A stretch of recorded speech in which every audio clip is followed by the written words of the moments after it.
So I looked into John Gruden resigning over these horrific emails. I gotta tell you, I'm not seeing it.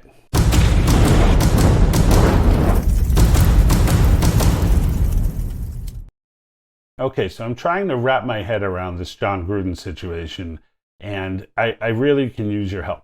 So I woke up to the news. You can see by my jersey, I put it on for the event, for the episode, that I am a Raider fan. I've been one since 1980, 79, 80, around there. The Super Bowl in 80 kind of clinched the deal for me, but I was 9, 10 years old back then. They were on every Monday night. I was growing up in New York City. Not every Monday night, but it felt like them or the Cowboys were on like every Monday. So I became a Raider fan. So I woke up recently and realized that Gruden had resigned, and it was shocking. And I started listening to everyone piling on and bashing him and calling him a racist, a misogynist, the transgender phobia, that he was homophobic. I mean, every one of the check boxes in the Marxist checklist, he qualified for. And since, I know his history. I know he's always had phenomenal relationships with his players, black, white, or otherwise. They come out to, when he got hired, many of his former players came to support him. So it seemed weird to me because it was like, how would they not know that he's a racist all those years that they've known this man? Like, how would this just come out? How do you be that closet of a racist? It's just, so then I started thinking, all right, well, maybe this is under the new definition of racism, which actually isn't racism. So I said, all right, let me go look. Let's stop the conjecture, right? So basically, if you don't know who this man is, we're going to start with the racism. They accused him of racism. They accused him of transgender phobia, and we're going to go through each one.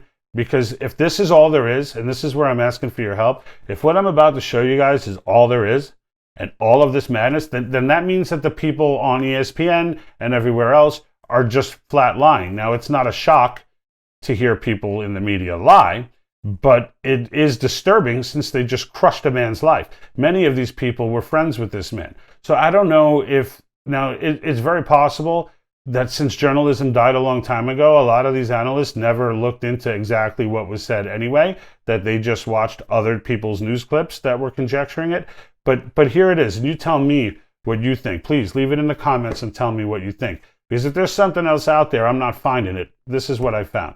So Gruden made the comment in one of these emails about DeMaurice Smith, who you're looking at right now. DeMaurice Smith was the head of the Players Association, who was apparently at that time bungling a collective bargaining agreement and almost getting them to a lockout, and Gruden was not happy about it. He was not vocalizing this publicly, but he did send personal private emails to his friends where he had mentioned it. And he went ahead and said this, and on face value, it sounds disturbing, but just, hang in here with me.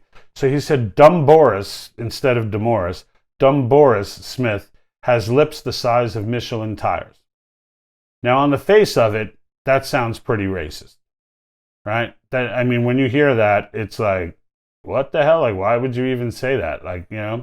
So, but now here's the context, all right? And here was, I'm going to give you Gruden's statement, and then I'm going to tell you why I believe that it's true. So Gruden came out and said, I do know this. At that point in my life, 11 or 10 years ago, I'm sure I vented a little bit with my friends about certain things. I know at that time the collective bargaining agreement was changing. There was a lockout going on, or the threat of a lockout, if I can remember. I probably looked at Smith as the villain, and I was really upset. I was really upset that there was going to be a lockout, and he goes on to say, I didn't feel like we were getting the truth.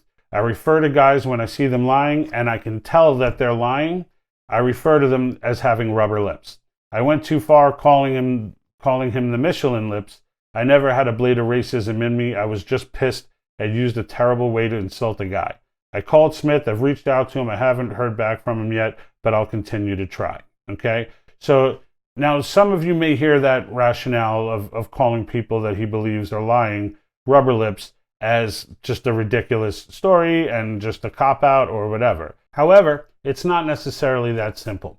So Hall of Fame wide receiver Tim Brown, longtime friend of John Gruden, played with him, friends with him on both the coaching level and the professional level and on the personal level years, okay? And to put some context, Gruden coached Tim Brown back in 2002, or I think 2002 was the last year, and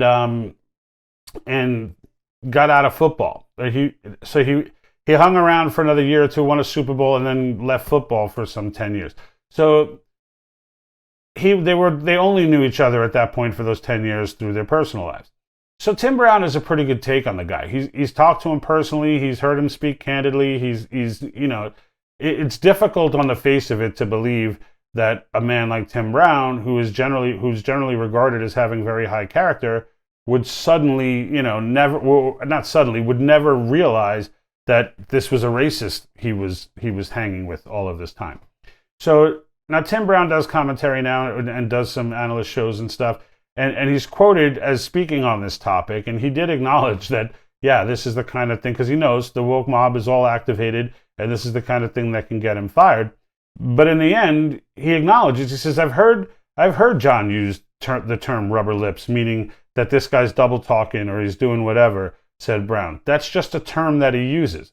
So with that corroboration involved, okay, there's no reason for Tim Brown to come out and say that that's a term that John uses regularly. So if it's a term that he uses, when he turns around and says he has lips the size of Michelin tires, I think if you're going to infer anything from the comment, what he's saying is this guy is completely full of crap, like extra full of crap, right? Like normally he'd say this guy's got rubber lips. Now he's like, dude, his lips are the size of Michelin tires, like saying a lot of rubber, right?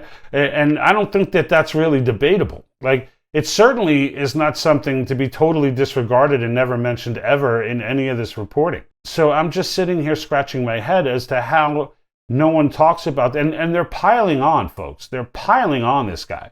Now, as far as him continuing on with the Raiders, I don't know if it's a good thing or a bad thing from a sports perspective. I am not biased in that way. I'm actually interested to see what they do without him in the helm. But on a humanity level, this is like crazy.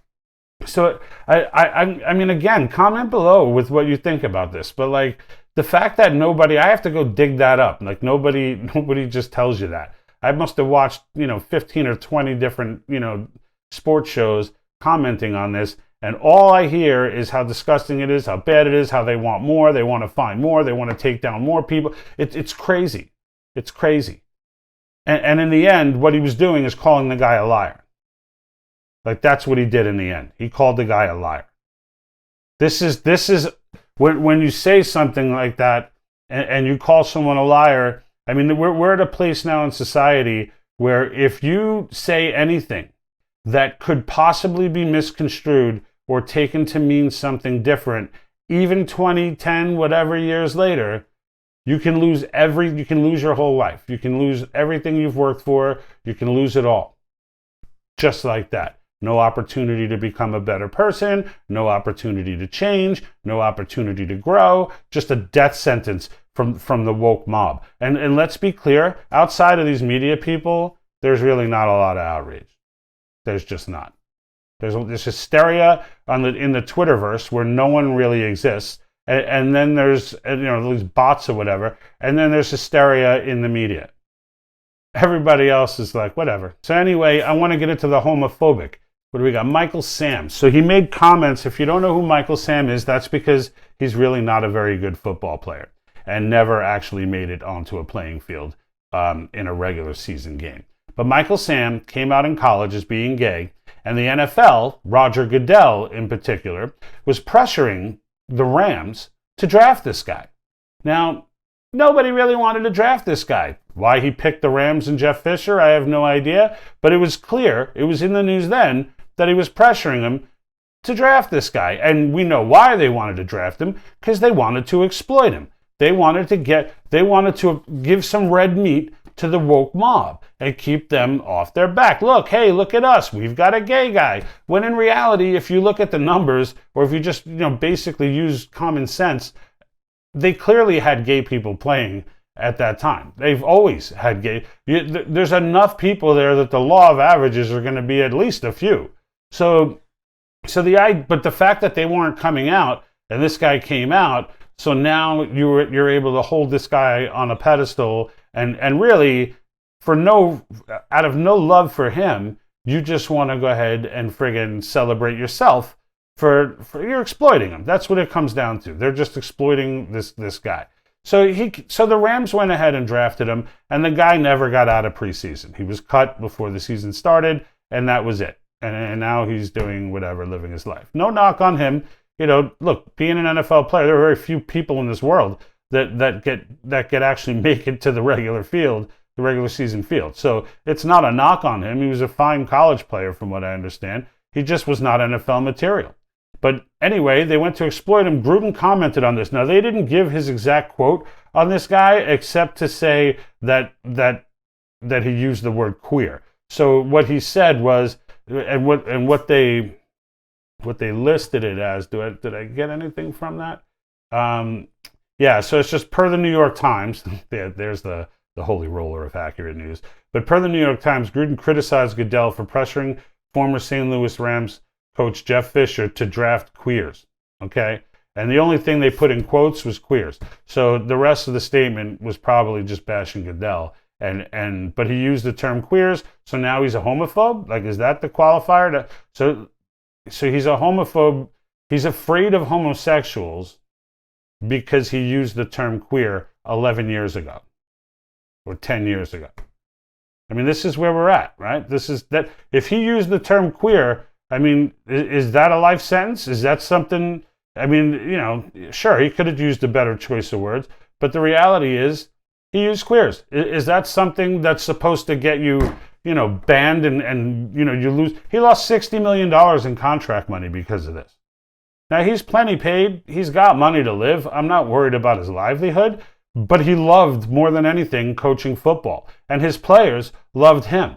So it's bizarre to me that outside forces step in and in worst case scenario, the only person he should have been explaining himself to with that email would have been Carl Nassib. And I'm going to get into Carl Nassib right now. So Carl Nassib just so happens to be a gay player who's coached by Gruden. And he came out publicly in June. And Gruden, upon hearing this news, he was quoted in a text message saying, "I learned a long time ago what makes a man different is what makes him great." That doesn't sound like a homophobe to me. And this is before he knew that they were going to go back 10 years. I mean, he wasn't thinking about emails he sent 10 years ago. He probably didn't even remember the freaking emails. But in the end, like this is where his head is now. This is what he's doing now. Nobody cares about that. This was a headhunt. Someone's got to convince me otherwise, because there's nothing about that. And shame on all of these sports analysts who are just piling on, some out of fear because they're so scared that if they say something that can be spun into something bad, even if they didn't intend it to be, that their career will be over. Okay, this is how you control speech in a country with a First Amendment. All right, this is how you do it, folks. You just intimidate the crap out of everyone. This is not cool. This is not cool at all. So last but not least, all right, we've got actually there's two more, but one is so quick I don't have to worry about it. The transgender accusations. So this one is Rich. So he had commented on something that literally everybody in the sports world not everybody, but not the people on ESPN, because they were in on the sham. But if you don't know, Caitlyn Jenner was given the Arthur Ashe Award, which is a prestigious sports award. And it has been given in some occasions to some people. There's one example where it was given to Nelson Mandela, from what I know about. And it was given to Nelson Mandela because he had used rugby he had combined rugby into a way to, give an apartheid message or something along those lines. So there's kind of a tie in there. So with that, it was whatever. But this, Caitlyn Jenner, it's been decades removed since anything was accomplished. Even when something was accomplished, it was an Olympic feat. It wasn't, a constant career of sports, of sports prowess. And to give this, and the awards for courage, right? If you can look up the Arthur Ashe story on your own. The awards for courage, but it's for courage in the sports world. All right. And they went ahead and gave this to Bruce Jenner or Caitlyn Jenner for what exactly? And everyone was coming out about this. So in the end, that's what because he came out saying that it was ridiculous for them to give that award to Caitlyn Jenner. Now, when I say everyone, I mean major figures like Bob Costas. It strikes me that awarding the Arthur Ashe Award to Caitlyn Jenner is just a crass exploitation play. It's a tabloid play. In the broad world of sports, I'm pretty sure they could have found, and this is not anything against Caitlyn Jenner, I'm pretty sure they could have found someone who was much closer to actively involved in sports, who would have been deserving of what that award represents. It's not a matter of, this was not a unique opinion, and it certainly is not transphobic to say someone who's not engaged in sports and not, and hasn't done anything sports related in decades shouldn't be getting a current sports award. Period. That's should be common sense, but apparently it's transphobic. So, and then the last one is my favorite. This one is just laugh me out the door. They call his emails misogynist because he was involved in an exchange of emails. They don't even say that he sent them, but he was involved in an exchange of emails, which I guess he would have had to forward one of them, which had pictures of women in them with only bikini bottoms on and no top.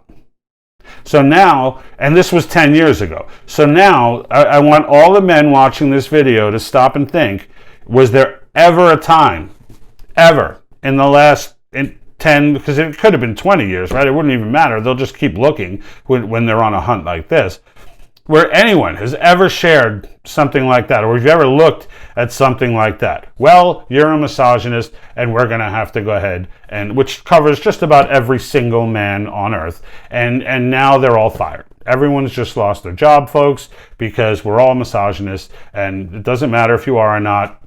They've determined you are, and you're done.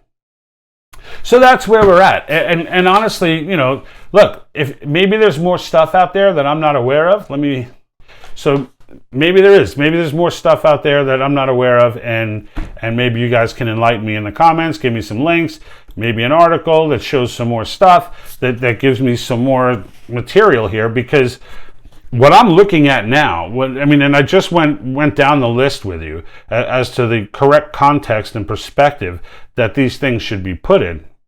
And the fact of the matter is that he doesn't appear to be guilty of any of this. And again, I'm open to hearing different thoughts, but right now the worst one, the most damning one, was the racism one. And unless we're all going to say, well, Tim Brown's just a liar, and he just came out with no motive to say that Gruden uses that term in that context all the time, and it's not a racist context, then where are we at? Where are we at as a society at this point? Are these generations that we've lost to Marxism, are they that gone? Are they that gone that they don't even care? That they just grab the torch and the pitchfork and head out whenever the media points in a direction? We gotta make changes, folks. We gotta really start looking at the way we're managing society right now and put an end to this nonsense. Like when they start accusing him of stuff like this, unless everything is properly put in context and everything is correct and he does something egregious, you can't be witch hunting people like this. I don't care if you like them or not. To Raider fans, I know a lot of you are happy just for the fact that he's gone. But it's a man's life, right? So in the end, we got to do the right thing, people. We got to do the right thing. All right, I'm out. And like that,